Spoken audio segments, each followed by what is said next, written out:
All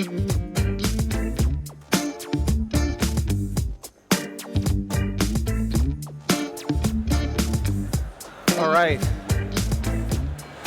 Thank you, Mark. That was pretty incredible. You know you're in the hands of a master when you listen to him. It's pretty extraordinary. I love the way he slips in. When I was running Android marketing for Google, you kind of know. When I was making Android a global name, after I was done, everybody on planet Earth knew Android. I just wanted to slip that in there, which is... When I was playing quarterback for the Patriots, I kind of learned a thing. Anyway, that was extraordinary, and you're in the hands of a master. Anyway, this next panel is going to be pretty cool. Algorand OGs tell all from 0 to 1. And I'm very pleased to bring up on stage Benedetto Biondi from Folks Finance, Yigit Guler from Pera Wallet,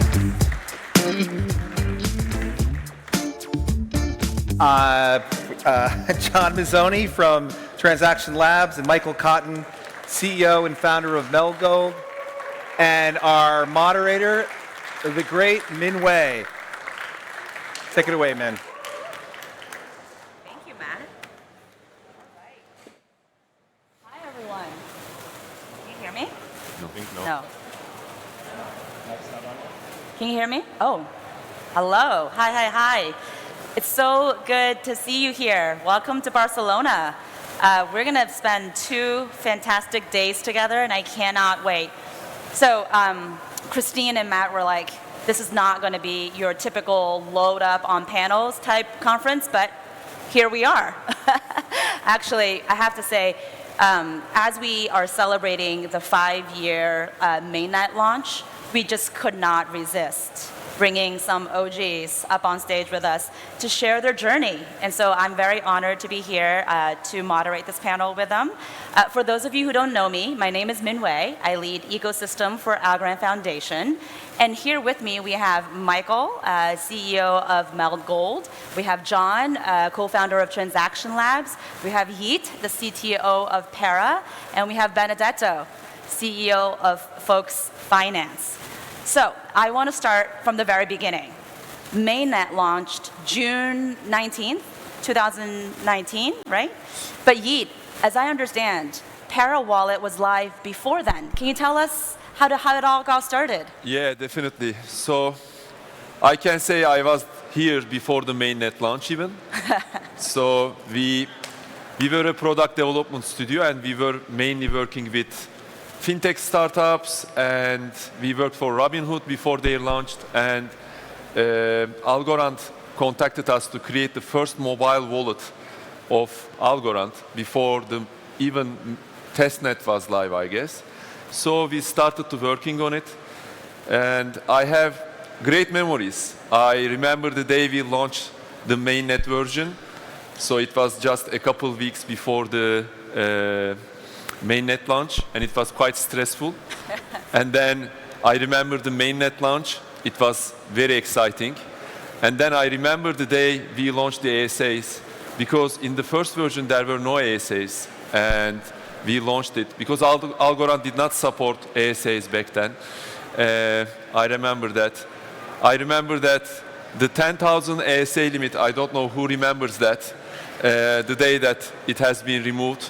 I am still seeing the effects because we thought it will be always enough, 1,000 assets per account. Who would have more accounts? But now we have unlimited. I remember the day we launched Wallet Connect. I remember the day we launched Discover section. So lots of memories. Yeah, I mean, that's just such a long time ago, but yet it feels so relevant today, you know? Yeah. So mainnet came live, and then a couple months later, I think we had 2 kind of different projects launch on mainnet. So Folks Finance and Meld Gold. I want to start with you, Benedetto. Tell us how did Folks start? What were you building when you first launched, and what was happening?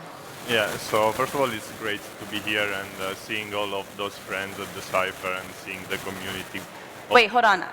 Yeah. Can you hear me? Yes, perfect. Better? Okay. Yes. Good? Yes. Okay. So it's great to be back here in Decipher. No? Not working? Can we hear? Can we? No. No. Okay, so maybe you can start with. Oh, maybe we'll start with Michael then. So, Morning. Michael, yeah, tell us about. Okay, so for Michael, my question to you is a little bit different. So, what made you want to launch a physical sort of product tokenization platform in 2019? That's a long time ago. Yeah, thanks, Min. Can everyone hear me okay? Oh, can No. you guys hear? Take No. this. Ah, yours is working now. Thanks, Min. Thanks, Min. Can you hear me? No? We're having some technical difficulties. Back to you, Ben. So now it works. No, we can hear you. I can All right, you guys, like ping pong, back and forth. Okay, back that's to you. the beauty of the live, no? Yeah, Okay. no, I love it. Mainnet, live. Yes, so Yeah. first of all, glad to be back in Decipher, seeing all of those friends, AlgoFam, OGs. Glad to be an OGs of the AlgoFam. Yeah, so we started pretty early. I used to work at the software house Blockchain Italia, which was one of the first Algorand global partner for development. And we simply thought that DeFi was going to peak in all the layer one. At that time, there was the fight between the Ethereum killers. I remember there was Solana, Algorand, Near, all saying like, like we are going to fight Ethereum. And DeFi was, of course, already a big thing on Ethereum. It wasn't a big thing on another layer one, so we thought that it was going to peak everywhere. And being already a partner of Algorand, we just thought, let's build something. So at that time, we already noticed that there was Algomint being built, TinyMan. So definitely we needed a lending protocol. So for us, the idea was simply, okay, let's build one. We have the developers, we have the knowledge, why not? And we decided to apply to the Algorand Europe Accelerator. That was it was November 2020, so pretty a long time ago now. And at that time, Algorand didn't have even the virtual machine, so it was extremely difficult to even build in 3 months, an MVP of the protocol. But nevertheless, we did, and it was great because by proving ourselves that we could build such a difficult product, advanced product, then we started all the part of the raise. We raised the $3 million, which we onboarded for the first time, named like Coinbase, Parafai, Jump on Algorand, Borderless, of course. Yeah. We then arrived to mainnet. That was April 2022, 1 week before the Terra Luna crash. So it was not a good time. Plus, AlgoFi was launching a bit earlier, so we did have some, let's say, not first mover advantage anymore. But it was tricky, and but I think our mission was keep building, keep improving the product, keep making it better, keep adding feature, and I think that was the key of success of Folks. And here we are now, never stopping building, never stopping believing in Algorand. So, was there a point that you knew it was going to work? I mean, in this journey, was there like something from the very beginning? From the very beginning. I'm known for love my confidence. That. I love that confidence. I love it. Very cool. So, Michael, I'm going to come to you because, as I was saying, Benedetto was launching a DeFi platform. You're doing something very, very different. Physical assets on chain. What made you want to do this in 2019? Yeah, thanks, Min. So morning, everyone. Thanks very much for having me. So certainly quite a different point of view for DeFi, though DeFi is such a crucial part of utilization for RWAs. For anyone who's a gold bug or a gold holder, the idea of gold used as currency is fairly fundamental in the belief in the idea of gold as a concept. And a lot of people aren't aware, but traditionally most money, so most banknotes or coins were promissory notes for gold. So, we had the gold standard pretty much globally, and we shifted away from this model. And a lot of the thinking was because, you wanted to not be restricted to just gold. And the idea of returning that kind of gold standard was something that anyone in the space really has an affinity for. And blockchain was kind of the first instance where, hang on, we could actually build something interesting that would allow gold to be used at the kind of velocity we see digital fiat being used at. So that was the first sort of consideration of, okay, this is a genuine opportunity to maybe apply technology to an age-old industry that'll give it the utility and the functionality that's been so long desired. We actually originally looked at building on Ethereum and on EVM, And one of the really core issues with something like gold is, the gold actually exists, it actually is being stored, there's a real cost to holding physical material.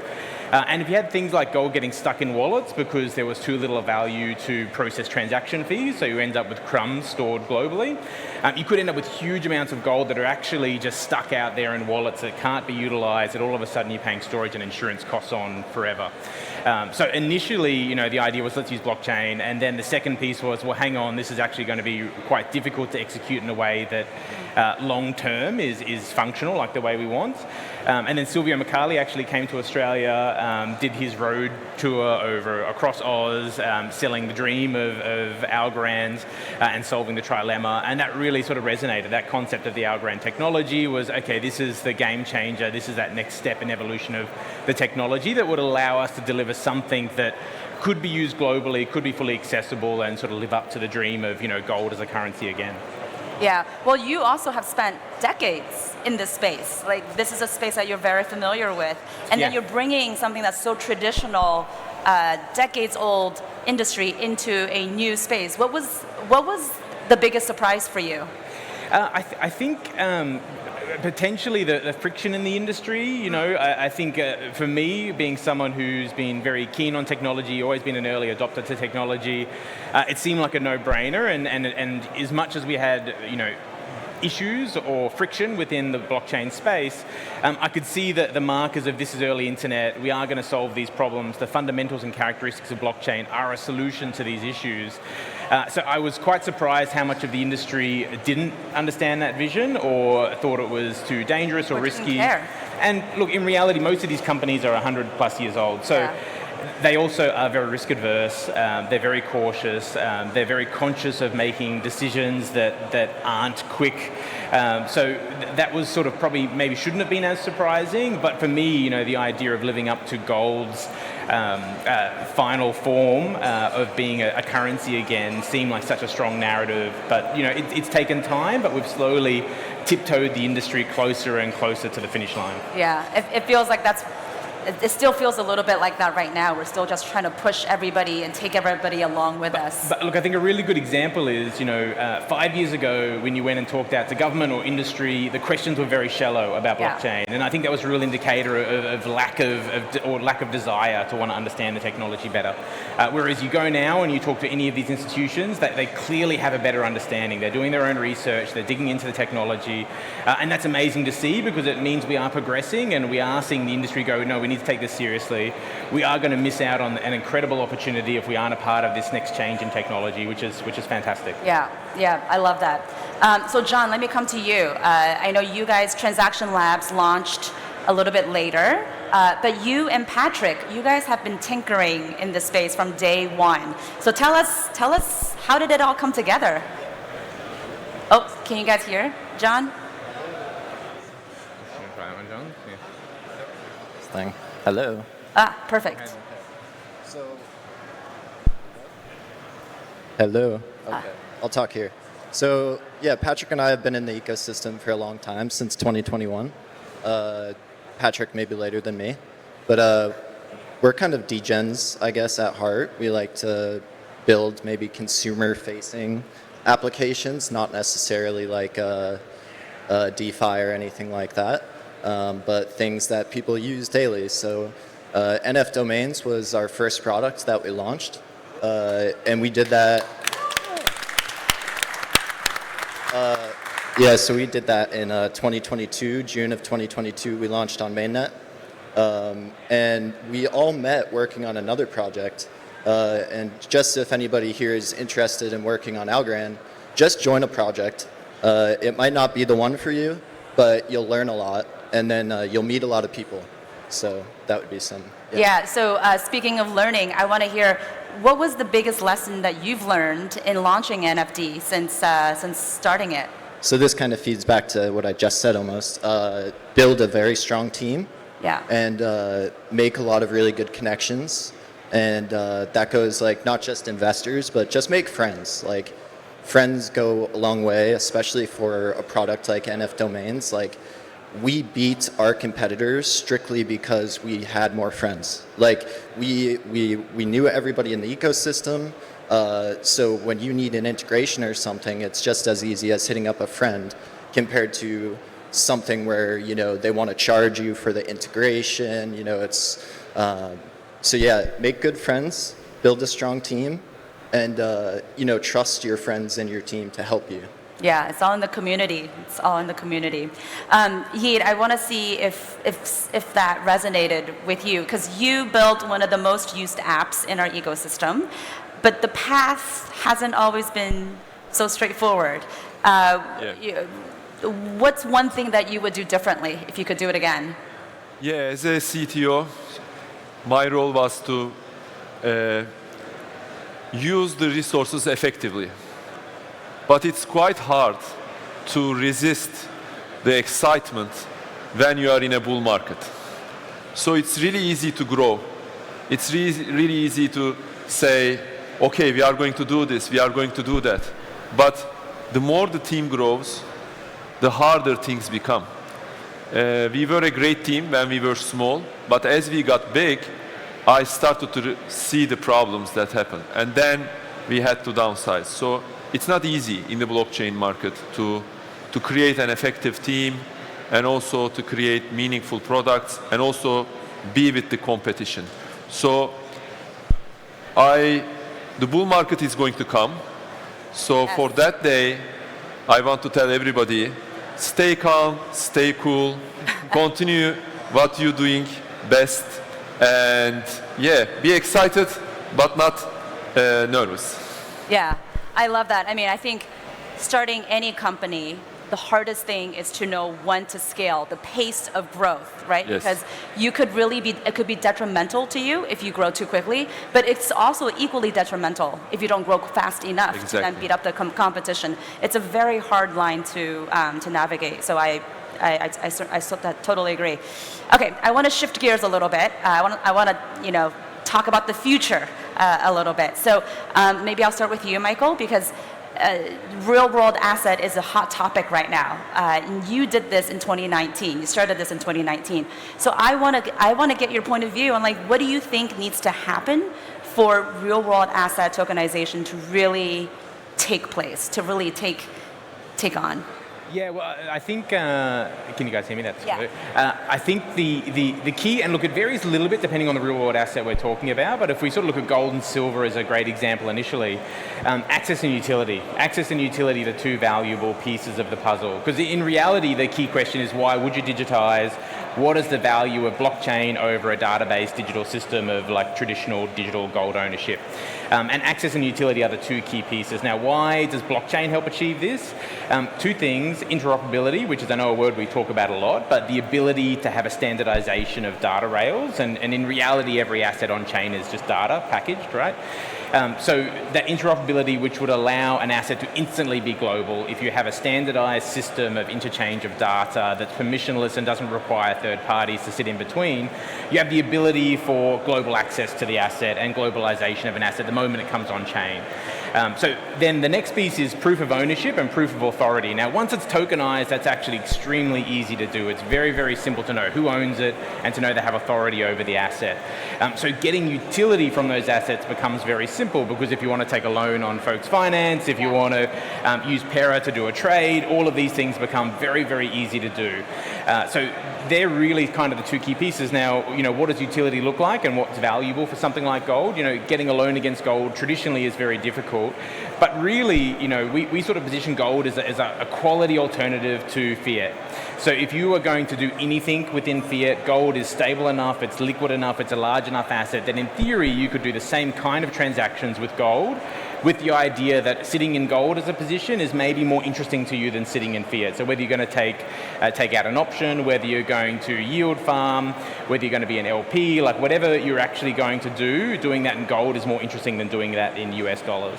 And then access, on the other side with access, by becoming fungible, the ability for someone in Latin America, in India, in Asia to buy $1 worth of gold, so to start actually have a savings account in gold versus fiat is also really interesting, with that idea that rather than sitting in fiat, sitting in something like gold or silver is a quality alternative for anyone who believes so, instead of fiat. And then that access level in fractions, and then with Algorand, to be able to buy $1 worth of gold at the cost of a fraction of a cent almost instantly is really fascinating. And access doesn't come with a lot of blockchain technology out there. There's several chains where you exclude 99% of the planet just because the transaction fees don't make it accessible. And that's where something where Algorand is beautiful. You know, it's accessible to everyone in the world.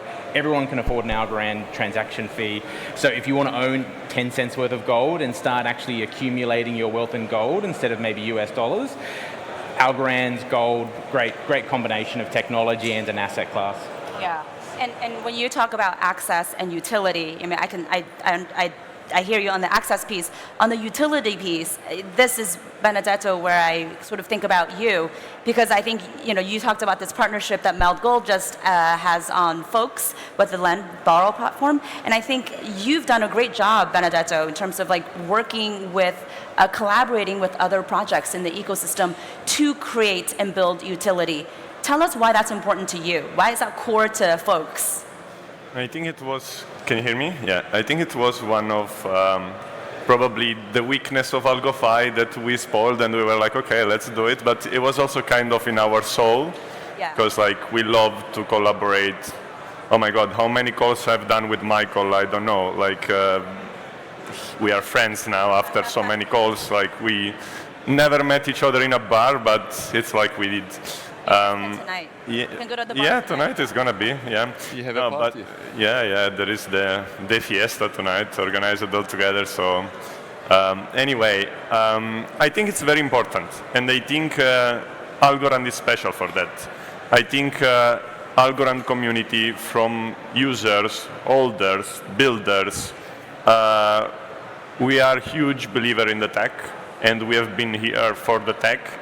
And not for the Lambos, I would say. Maybe also for the Lambos, okay, but we haven't got there probably. But still, we loved the tech and we love the tech. So this brought up to have different bonding compared to other chains where it's full of mercenaries. And I think this was always in our mindset when thinking on how to collaborate. I remember when we launched Gialgo, our idea was like, everyone knows Ibu. Ibu is head of partnership at Folks, and said, Ibu, Gialgo has to be everywhere. And he started to get in touch with everyone to integrate Gialgo, and Gialgo went to be, instead of Algo payment, like in NFT marketplace, games, social, everywhere. DeFi, of course, was easier integration. But also in our mindset is also like sharing. It's not Folks, okay, it's the largest DeFi app, but we are there because of everyone. We are not there because we did a great work ourselves, but because we did all together. Yeah. And you know, like even when we considered like the referral program for Gialgo, we thought, okay, we need to share the revenue that we make from governance with everyone else, and that was a big boost towards it. You know, like again, like it is that type of mindset that when you think like an individual, you're not going to succeed. But when you think like a group and team up together, it's very, very different. And I mean, also what we did with Meld, I think it was remarkable because it was the first time that a lending protocol was collateralizing a tokenized metal. Yeah. You know, like, and first of all, like the news spreaded by itself. We didn't need to do any paid amplification, and it was great already to see that, because organic growth on an ads, it means that actually people are interested in it. And the most beautiful part is see the user comments when they will tell you, you know, I always invested in commodities on whatever, Revolut or any fintech app, but I couldn't take a loan out of it. I couldn't do it so easily. And that's the beauty of DeFi, and that's the beauty of interoperability. And I really respect what the Meld team has done, because there are a lot of projects which tokenize real world assets, but they are not able to bring it in the permissionless market. But that's where you see the real power of, you know, in interoperability between a project like Folks and RWA tokenizing. You know, like it's fantastic, and it lets you understand where we will get, where we will be able to go if more of those things we do together. I mean, I just love that, though. I love that you think about growing the ecosystem by growing and partnering with others in the ecosystem, and how do you expand the offering, to the users? And I think that is a critical part of how we as an ecosystem can grow. But John, I know you've been thinking a lot of hard questions as well about governance and what does it take for us to grow as an ecosystem. What do you think? What do you think we need? Oh. Hello. Oh. Yes. Yeah, I mean, I think I've been pushing really hard for like a retroactive public goods funding kind of mechanism. I think like funding public goods at scale is really, really important in a decentralized environment. Like, you don't necessarily have VCs who care or, anything about a product that's not going to make profit. So we need some way to fund those public goods from the protocol itself. And then we've been trying to do things like release open source tools, protocols, etc., that just generally help Algorand. And we see it as if we can get more people to be interested in Algorand, then that's more .algos sold. So we use NF domains as a way to capture revenue, but then we're really interested in building like whatever it takes to get Algorand, huge, mass adopted. So that's how we view it. Yeah, and that's how XGov kind of plays into that. Is not all the things we want to build have like a profit motive, but they might be extremely helpful for developers or users or whatever. So those things still need to be funded. And that's why I just have been talking so much about governance, and shout out Adri and Michele, and they probably hate me so much, but I know you love me. I love you guys too. Yeah. We appreciate all that. I've been told a lot today how much I'm appreciated, which feels like really, really good. So thank you guys. And, I appreciate you guys too, and like governance is not an easy thing, so we're working through it. But I think it's all the hard thinking that we have to do, like stuff that you're thinking about, and also just that the mentality of the opportunity for what I'm building depends on the overall opportunity. How do we grow this bigger pie? That is a mindset that I think is going to make us succeed. I think that I love that. Benedetto, you think about how do we partner and bring more utility. You think about how do we grow the whole ecosystem. And here you are thinking about how do we get more adoption for these tokenization assets. So Yigit, you and I have talked about Pera, product prioritization. What's important for us is really to be able to support the builders in our ecosystem. Having heard everybody talk about, what's important to them, how does that change Pera's role? Yes. In the beginning, do you hear me? Yes. In the beginning, Pera was just a technology preview application. So it was the showcase for Algorand and its capabilities. Then we became a fully featured blockchain wallet. And now we see ourselves as the enabler. We have two responsibilities: grow the number of users who are using Algorand, and also help our ecosystem grow. And that's why we are investing in our APIs, we are investing on our Discover section. So we are trying to grow the ecosystem, basically. I love that. I love that. All right, so as we come to a close to this panel, I wanted to go down the line and ask you, what are you most excited about for H2 of this year? There's so much, so pick one only. Michael, let's start with you. Look, a good question. I think, and whether it's in the time period you think, but abstraction of the blockchain, it feels closer than ever. I think a majority of the world's users aren't going to even know they're using blockchain technology. It's just literally going to be leveraging the value of blockchain to find value from the things they do every day. So it feels definitely like we're one step closer, and everyone here is a part of that puzzle to getting there. So it's great to see us moving towards that final destination. Yeah, and I think you're going to play your part in pushing us forward. So I'd love to see that. Yeah, very cool. John, how about you? I'm very excited for ready pooling. So if any of you want to run a validator, it's completely open and free to do. Anybody can operate a node, run a validator, and then you can have algo staked to your pool, delegated to you, and you can take a commission from that. So This is a way to expand the number of people that are participating in consensus, and it's a way to deconcentrate the stake from a few potential pools to potentially hundreds or thousands of pools. And this is what we want for a healthy, strong network. So consensus incentives, Q3, Q4, look out for ready pooling. Please participate.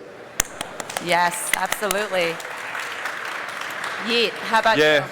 I'm excited for many things. The asset inbox is a big thing. The HD wallets, it's a very, very big change for us. But most importantly, I'm excited because I will be able to use my credit card, my Pera Wallet, to buy some real stuff. So the debit card,